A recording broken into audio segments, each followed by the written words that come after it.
படித்ததில் மிகவும் பிடித்த கதை.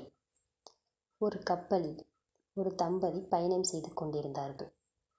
அப்போது கப்பல் கவிழும் அபாயமான கட்டத்தில் ஒரே ஒருவர் தப்பிக்க மட்டுமே படகு ஒன்று இருந்தது. மனைவியை பின்னே தள்ளிவிட்டு கணவன் மட்டும் அந்த படகில் தப்பிச் செல்கிறார்.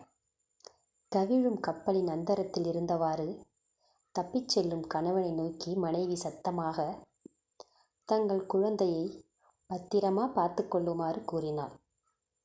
தனி ஆளாக அவர்களது பெண்ணை அந்த மனிதன் வளர்த்து வந்தார்.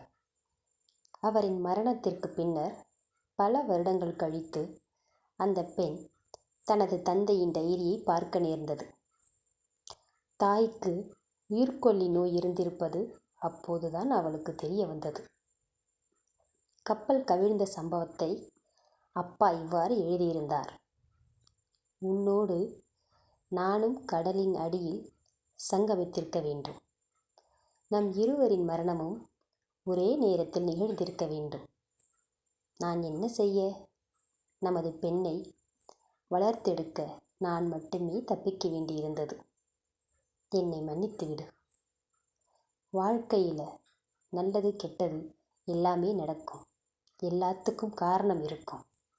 அவரவர் பார்வைக்கு ஏற்றவாறு நியாயங்கள் இருக்கும். நன்றி.